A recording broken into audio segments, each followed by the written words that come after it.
Orson Scott Card is apparently a famous writer. He's written Ender's Game, and that's been turned into a movie. I happen to be unfamiliar with him, but obviously a lot of people are, and a lot of people like the movie Ender's Game. So I'm sorry, the book Ender's Game. The movie's about to come out, so they had some respect for him. Well, he's burning through that respect pretty quickly. First, he had come out with some controversial comments about gays and how that shouldn't be tolerated. It's not the right direction to go to give them the same rights as straight Americans. I mean, how dare you? Well, now he's taking on President Obama and the race issue. Now, oftentimes when this comes up in the news, people will criticize us, oh, you guys cover race too much.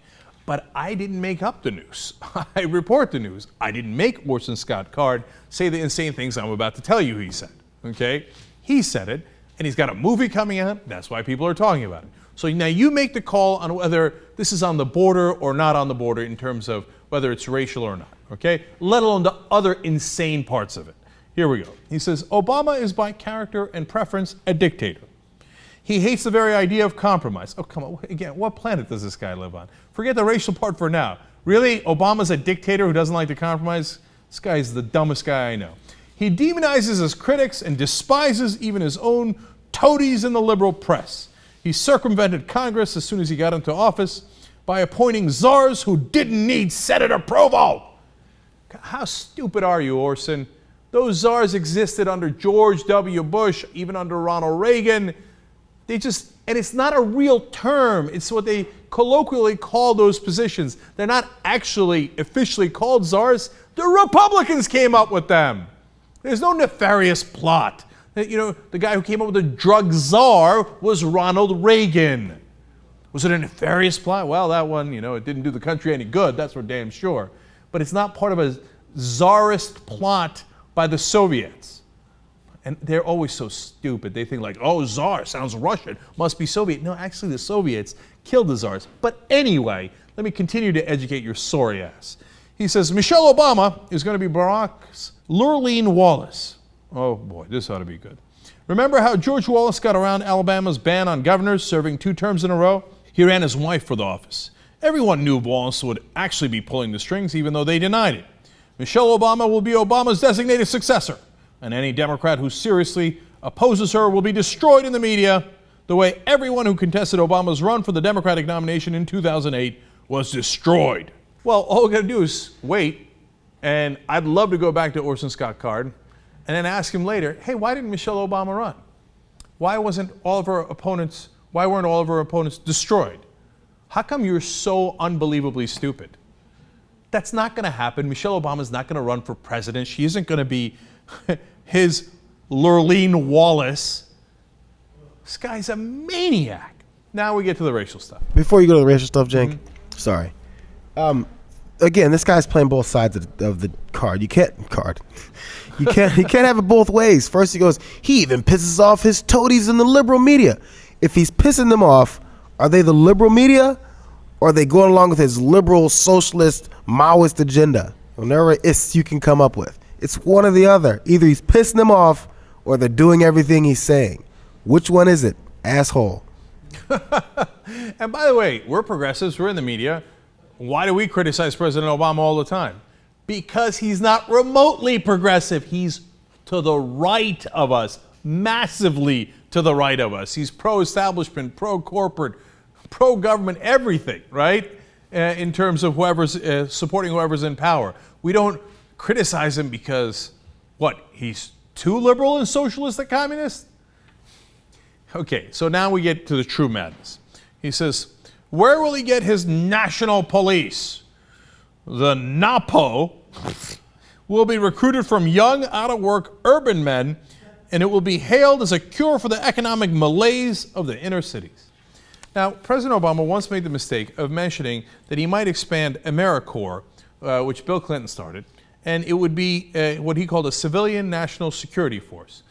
Now, in my opinion, but at the time he was just starting out, how did he know that like half of the right wing were absolute lunatics and would take every word and twist it and say, aha, National Police Force, we knew it, it's the NAPO, right? Even me back then, I wouldn't have realized that they were this insane, right? AmeriCorps is perfectly fine organization. They help people. I know Republicans don't like that either, okay? But it's volunteers. They don't carry guns. They're not urban kids hired to intimidate others and take over the government. And if he was gonna do that, he's 5 years in. You think he might have started? You think he might have proposed some legislation to bring in the National Police? He's, of course, done no such thing. In fact, he hasn't even proposed anything on AmeriCorps. Because Obama had all these lovely ideas about what he was going to do. Then he realized, oh my God, the Republicans are against everything I say. All right, forget it. I'll give up on 80% of my agenda.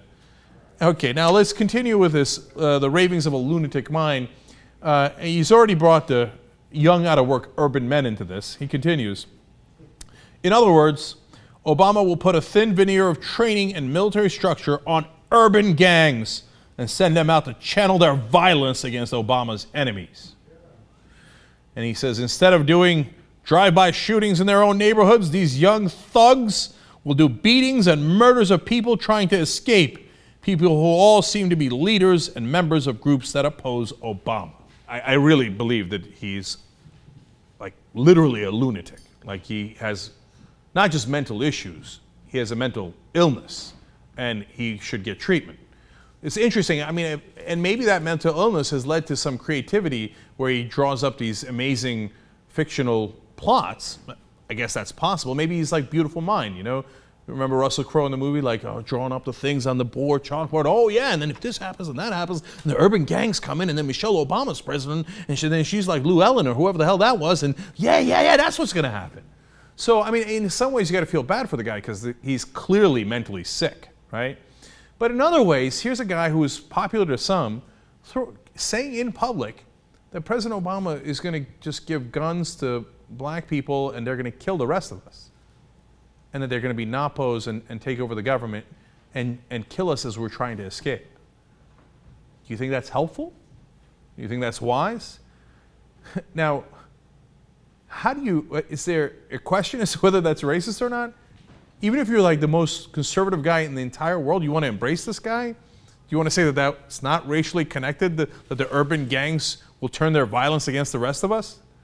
Now, you can't possibly believe that, right? I mean, this Orson Scott Card guy, can you really do business with a guy like this? I mean, he's got his First Amendment rights. You also have your rights not to do business with him. So, this doesn't bode well for the movie Ender's Game.